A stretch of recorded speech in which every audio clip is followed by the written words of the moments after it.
Welcome to Cambridge House Live. I'm Vanessa Collette here at the 11th Annual Silver Summit in Spokane, Washington. I'm joined by Phil Baker, President and CEO of Hecla Mining. Welcome, Phil. Great to have you here with us. It's good to be here. Phil, you made a big bet on Horizon Mines earlier this year. How's the integration going so far? It's going well. Orizon, the Casa Berardi mine, has been a mine that they operated for the last 7 years now. It's a well-run operation. We're certainly going in making changes. We think there'll be some improvements that we can make, but it's going well. In fact, so far I would say each month that we've operated, we've only had 1 month where we've had negative cash flow, so that's pretty remarkable. And what was the rationale for choosing Horizon and why then? Well, in 2007 we actually tried to buy Horizon and made an offer. Unfortunately, we weren't able to come to a deal. We stayed in contact with them. Then they had a hostile bid and came back to us and said, would you like to do something now? And it was, we think we got a great deal. So that's the counter offer you got from Alamos. Well, they made a bid, a hostile bid, and then we came in as the white knight. Excellent. And you had a big setback last year with the shutdown of the Lucky Friday mine. Where does it stand now? So in 2012, we spent the whole year rehabilitating the shaft from surface, and it's a 1 mile deep shaft. There's only one other shaft in North America that's deeper.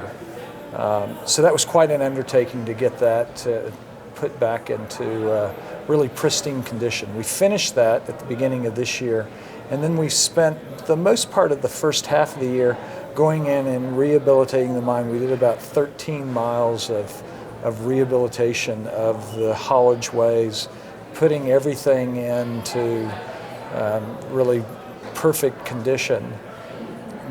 Then we restarted production and we're in full production today. So that's going quite well.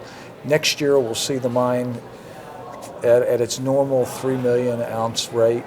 And we have begun the deepening of a new shaft that's going to take us another 4,000 feet deeper, allow us to mine for another 50 years.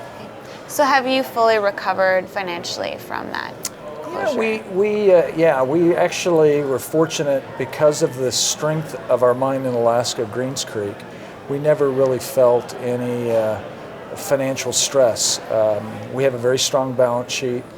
At the end of the second quarter, we had about $300 million of cash on the balance sheet.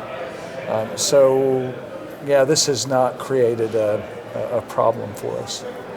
Just with how the sector's been, it must be very attractive right now for you to contemplate going out on a shopping spree.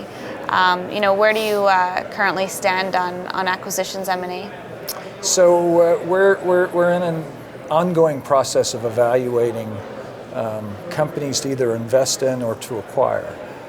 In 2012, we made 15 to 20% investments in some junior companies.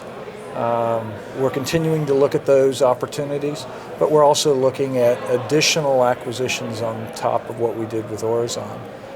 We do think that this is the time to maybe pull back a little bit from the work on our own assets, because we have those in hand, and look at bringing new assets into the mix. And so we'll continue that process, and we've got a balance sheet that we can really sort of take on a lot of new things. When you start looking, do you have any specifics on the kinds of projects that you would want to be acquiring? We actually have a pretty broad mandate for what we can do. We're ideally we'd love to have silver assets, but it's important that the assets be of high quality. So we're also looking at gold assets. There's a bigger inventory of gold opportunities than there are of silver opportunities, and we're not going to, unless there's a strategic reason, we're not going to acquire an asset that's of a poor quality. So expect us to be open to both, and we're really looking throughout the Americas. We for about a 10-year period we were the largest gold producer in Venezuela. Oh, wow. Tough country to operate in. We were very successful. We sold that interest in 2008 when we acquired a mine in Alaska. We had concluded that the outlook politically was bad, and in fact, the company that acquired the asset from us had it expropriated.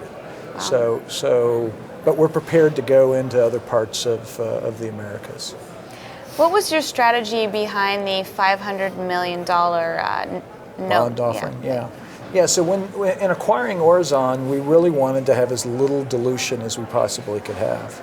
So we had the ability, we have an asset quality, we have the mine lives that will allow us to put on this bond. It really is a strategic advantage that we have in this space to be able to access that market.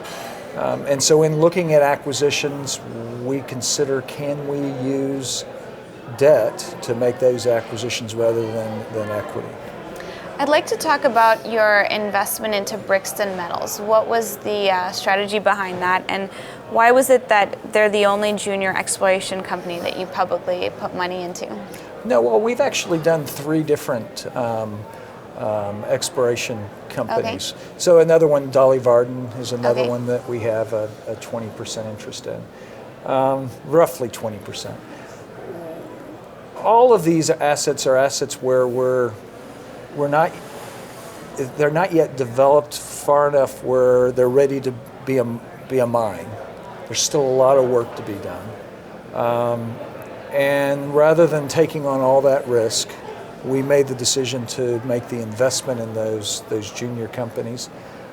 At some point, we hope that we'll come to the conclusion that there's a mine to be developed, and that's what we do. We develop mines, we operate mines, and so you'll see us change the strategy with respect to those companies and potentially others when they're at that point of development. I'm assuming that you're bullish on silver, but what's your overall outlook on the commodity? Sure. No, we're absolutely bullish on both gold and silver. Clearly, we're in a period of time where you've seen this pullback.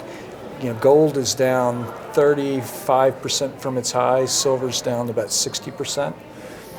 Whether we've reached the bottom of that pullback, it's hard to say. Certainly, there seems to be a lot of players, speculative players, that would like to see the prices of both metals go down further.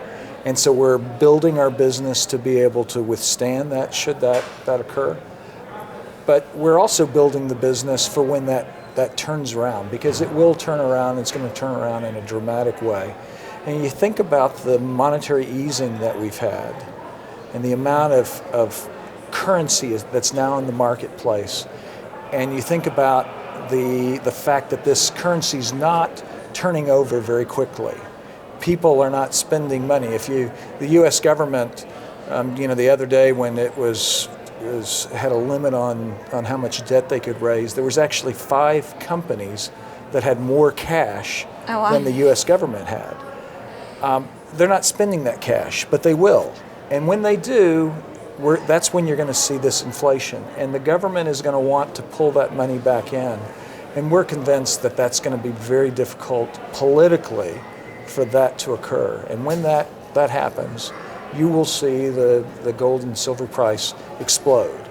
And Hecla, in its history, has on 2 occasions had the best performing stock on the New York Stock Exchange of all the companies, 1979 and 2002. And we think when that happens, when you have that explosion, you're going to once again see the stock of Hecla perform in an extraordinary way.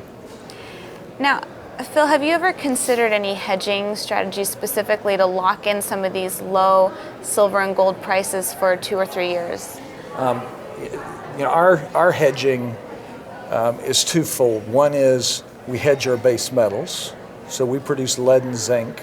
About 25% of all revenues comes from those metals. We don't hedge our gold and silver because we have that hedging of lead and zinc, and we have a very strong balance sheet. So prices fall, we can rely upon that balance sheet in order to protect us. We can also, with the hedging that we do of lead and zinc, we actually cover all of our costs of production. So the operating costs are covered. So the only thing that's at risk is really our capital programs, our exploration programs, and the cash on the balance sheet can cover that. And just as we wrap up, I want to touch on San Sebastian, which is a project you're developing outside the U.S. and Canada. How is it going being, outside of North America again? Well, as I said, we were in Venezuela for a decade. We've been in Mexico for almost 25 years now. Where San Sebastian is located, we actually operated a mine there for about 6 years. We've been in exploration since. And that exploration has gone extraordinarily well over the last 3 years. We have essentially tripled what we had 4 years ago with that exploration. We're in the final stages of the exploration, at least this initial exploration. What we're now doing is evaluating how we're going to develop that asset. Now, as I said earlier, we've pulled back from advancing these things as fast as we can because there is the opportunity to bring new assets into the company. But San Sebastian, I'm convinced, will be developed sometime, and it probably will not be that far off before we make that decision. Excellent. Well, thank you so much for your time and joining us today, Phil. It was a pleasure, and we'll definitely be watching Hecla with interest. Okay, thanks.